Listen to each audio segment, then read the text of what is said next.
नमस्कार दोस्तों, हरियाणा में राजनीतिक सरगर्मियां तेज हो गई हैं। राजनीतिक सरगर्मियां तेज होने का कारण आम चुनाव नहीं, क्योंकि आम चुनाव आने में हरियाणा में विधानसभा चुनाव में अभी काफ़ी वक्त पड़ा है। किंतु जो चुनाव सामने खड़ा है वो है बड़ौदा उपचुनाव का। बड़ौदा विधानसभा की सीट जो कांग्रेस के नेता श्री कृष्ण हुड्डा के देहांत के बाद खाली हो गई है, उस पर अब उपचुनाव होगा।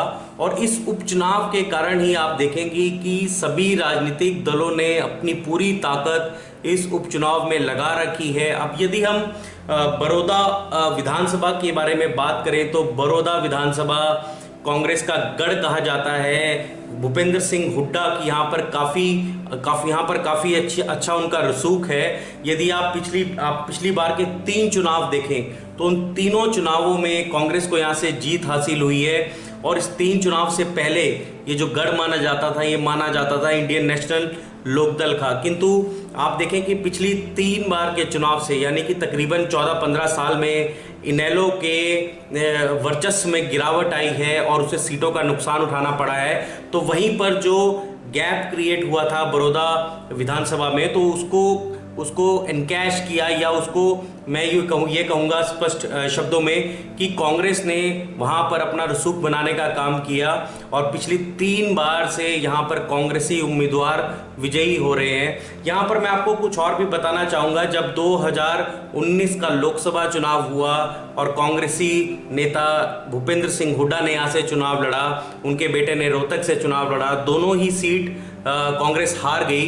किंतु जब भूपेंद्र सिंह हुड्डा ने यहाँ से चुनाव लड़ा तो बड़ौदा विधानसभा क्षेत्र से उन्हें काफ़ी अच्छी लीड मिली। तो इससे साफ स्पष्ट पता चलता है कि यदि मोदी लहर में भी हुड्डा अपने गढ़ को बचाने में कामयाब हो गए इस विधानसभा क्षेत्र के तौर पर, तो कितना अच्छा रसूख है हुड्डा का यहाँ पर। और दूसरी बात यहाँ मैं आपको बताना चाहूँगा बड़ौदा विधानसभा क्षेत्र के बारे में कि जब हम इस क्षेत्र की बात करते हैं तो इस क्षेत्र में गांव आते हैं, इसमें कोई भी बड़ा कस्बा नहीं है। यदि हम बात करें यहाँ पर तो यहाँ पर किसान और जाटों की जो संख्या है वो बहुल्य है। ये यहाँ पर जाट जो वोटर हैं वो सबसे अधिक हैं।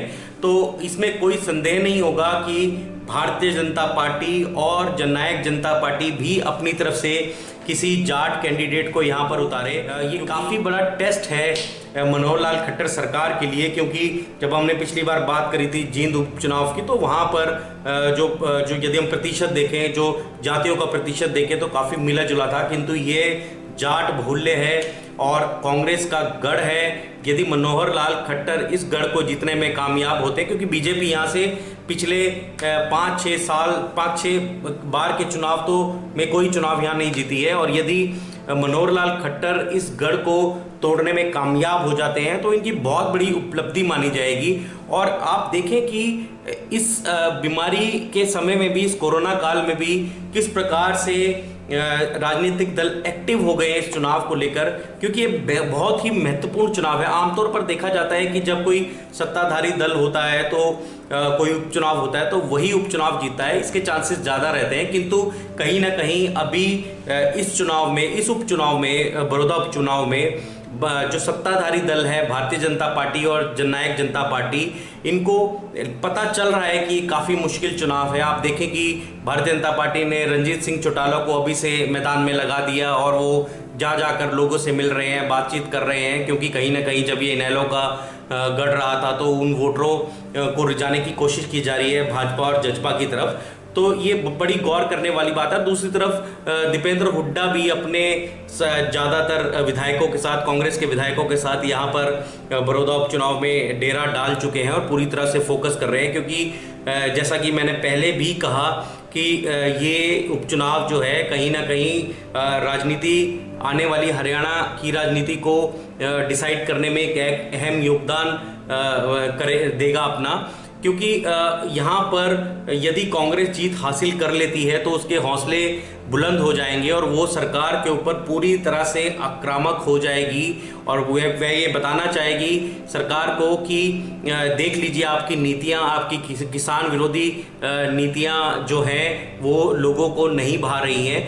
तो भारतीय जनता पार्टी और मनोहर लाल खट्टर इस चुनाव को बहुत ही सीरियसली लेंगे और अभी से ही वो फोकस बना चुके हैं। कैंडिडेट के बारे में अभी कहना बहुत बड़ी जल्दबाजी होगी कि कौन सा राजनीतिक दल यहाँ पर कौन सा कैंडिडेट उतारेगा।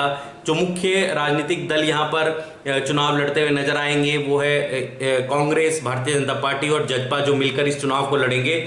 और तीसरी इंडियन नेशनल लोकदल। अब इंडियन नेशनल लोकदल के परिप्रेक्ष्य में बात की जाए तो हाल फिलहाल में काफ़ी लोगों ने इंडियन नेशनल लोकदल पार्टी की ओर रुख किया है। बसपा से लोग आए, जजपा को छोड़कर लोगों ने इंडियन नेशनल लोकदल को ज्वाइन किया है, काफ़ी लोगों ने, जो उनके पुराने सिपा सलार होते थे। तो ये चुनाव देखना काफ़ी महत्वपूर्ण होगा क्योंकि जाट बहुल्य इलाका, सबसे ज़्यादा जाट प्रतिशत यहाँ पर वोट है और सभी पार्टियां जाट कैंडिडेट उतारेंगी, जाट उम्मीदवार होंगे, इसमें कोई संदेह नहीं है। तो किस प्रकार से जो जाट है वो यहाँ पर डिसाइड करता है कि किस तरफ से जाना है। तो भूपेंद्र सिंह हुड्डा को अगर देखें तो काफ़ी उत्साहित नजर आ रहे हैं क्योंकि वे समझते हैं कि यदि मोदी के वक्त में, मोदी लहर में भी इस क्षेत्र ने उनको पूरा सहयोग दिया है, उनको पूरी लीड दी वोटों के तौर पर, तो उनके पास एक अच्छा चांस है अपने आप को प्रूव करने के लिए। तो इसलिए वो अपनी पूरी ताकत झोंके हुए हैं। तो दोस्तों ये था हमारा विश्लेषण बड़ौदा विधानसभा क्षेत्र को लेकर। आगे जब जिस प्रकार से उम्मीदवार आएंगे लोगों के सामने तो फिर हम इन मुद्दों पर, उस मुद्दे पर बात करेंगे। मैं जानना चाहूँगा आपकी राय कि आप क्या सोचते हैं, आपके दिमाग में क्या चल रहा है बड़ौदा चुनाव को लेकर। आपको अगर हमारा वीडियो अच्छा लगा इसे लाइक करें, हमारे YouTube चैनल को सब्सक्राइब करें और हाँ, हमारे वीडियो को शेयर करना मत भूलें। जय हिंद, जय भारत।